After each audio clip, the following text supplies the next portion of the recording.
Olá a todos, meu nome é Fernando Fidelix Nunes e neste vídeo eu vou falar com vocês sobre o poema Ao Desconcerto do Mundo, de Luiz Vaz de Camões, que é uma obra para o PAS 1 da UNB.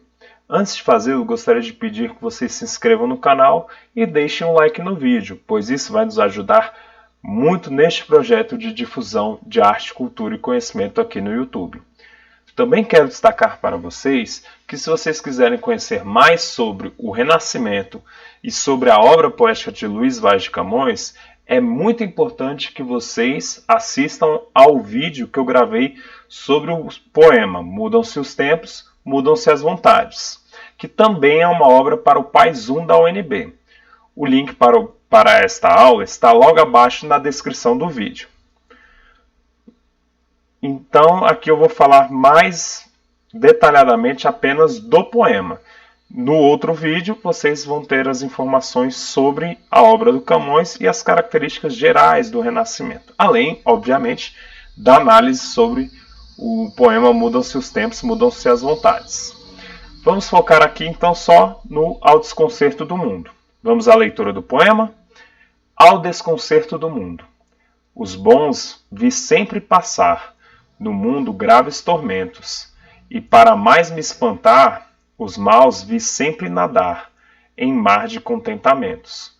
Cuidando alcançar assim o bem tão mal ordenado, fui mal, mas fui castigado, assim que, só para mim, anda o mundo consertado.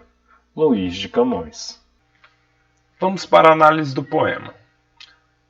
Primeiramente, é importante destacar o debate sobre o desconcerto do mundo é um dos grandes temas de Camões.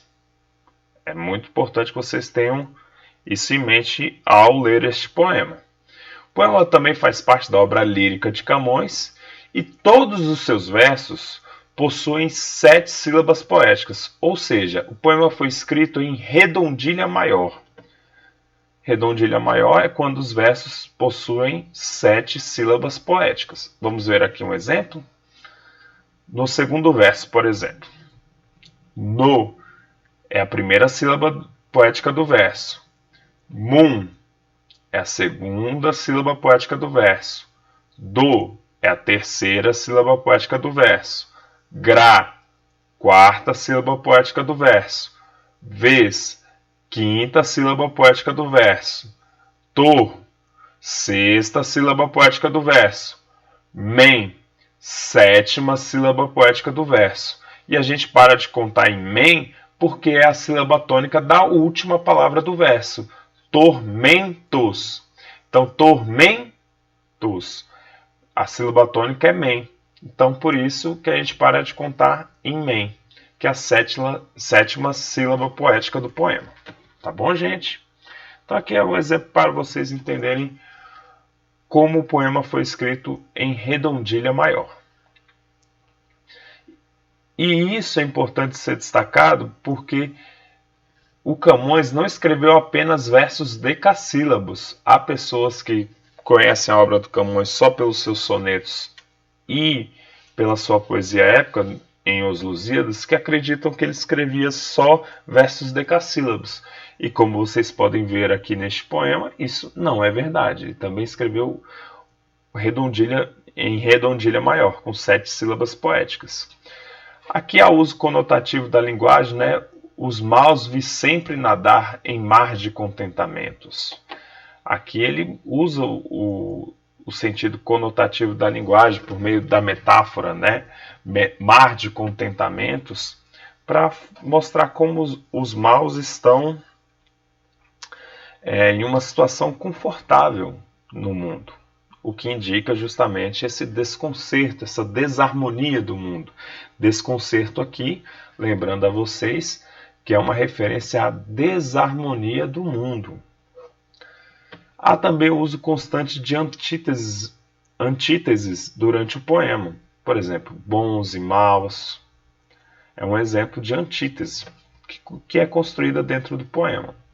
Continuando aqui a análise, temos que na primeira metade do poema, o eu lírico identifica a existência do desconcerto do mundo.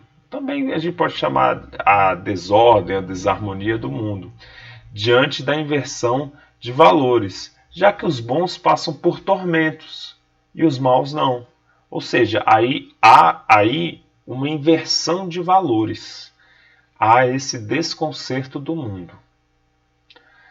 Na segunda metade, o eu lírico conclui que o mundo está consertado, em harmonia, só para ele, pois ele foi castigado por ser mau. Ou seja, ele vai buscando entender o mundo. E aí nesse entendimento, ele vê tantas pessoas más passando por situações tranquilas, ficando muito longe dos tormentos, não passando por tormentos, e os bons passando por tormentos. Só que quando ele é mau, ele percebe que ele foi castigado. E aí ele chega à conclusão de que o mundo só anda consertado para ele. E aí é importante destacar aqui um trecho que eu retirei de um artigo sobre esse poema, que vai falar o seguinte: o poema revela que o eu lírico necessariamente tem que lidar com um poder arbitrário, que ao mundo rege, sem poder compreendê-lo pelo poder da razão. Essa é uma observação muito interessante sobre o poema também. Finalmente, como este poema pode cair no paz? Pode haver itens exigindo a interpretação do poema como um todo, ou de um fragmento dele. Também solicitando a análise morfossintática do poema, especialmente do período simples. E nesse caso, é muito importante vocês notarem aqui a identificação do sujeito dos verbos. Por exemplo, no último verso aqui do poema, anda o mundo consertado, o sujeito do verbo anda é o mundo, e o núcleo do sujeito é apenas a palavra mundo. Aqui há um caso em que não vemos com tanta frequência no português que usamos hoje em dia. A ordem direta do português costuma colocar o sujeito, a ordem direta coloca o sujeito antes do verbo. Então, para nós, no português atual, por exemplo, ficaria muito mais evidente essa relação se o verso estivesse escrito da seguinte forma: o mundo anda consertado. Aí a gente conseguiria identificar com mais facilidade. Só que o sujeito de anda, apesar de vir depois do verbo, é o mundo também. O mundo é o sujeito de anda. E muitas pessoas têm dificuldades na leitura dos textos do Camões, por exemplo, e de outros poetas, principalmente do Renascimento, do Arcadismo, do Barroco, de identificar o sujeito dos verbos, porque muitas vezes esses sujeitos estão depois dos verbos. Então, aqui no caso, temos um sujeito após o verbo, e isso pode ser cobrado na prova de vocês do PAS, que o sujeito de anda é o mundo, e o núcleo do sujeito é apenas a palavra mundo, tá bom? Do verbo andar. Então, só reforçando mais uma vez, o sujeito do verbo andar aqui na última estrofe no último verso, perdão, o sujeito do verbo andar no último verso é o mundo. E o núcleo desse sujeito é apenas a palavra mundo, tá bom? Poema, também preciso destacar que o poema pode cair associado a injustiças que acontecem no mundo, já que esse é um dos temas do poema. Essa desarmonia do mundo também pode ser tema. A obra também pode dialogar com outras obras do Paz que discutam o desconcerto do mundo. E por fim, na prova de redação, eu destaco que o poema pode ser um texto motivador para se discutir a desarmonia do mundo. É isso, gente. Espero que tenham gostado da aula. Caso tenham qualquer dúvida, é só deixarem a pergunta de vocês nos comentários abaixo do vídeo. Tá bom? Tchau e até a próxima.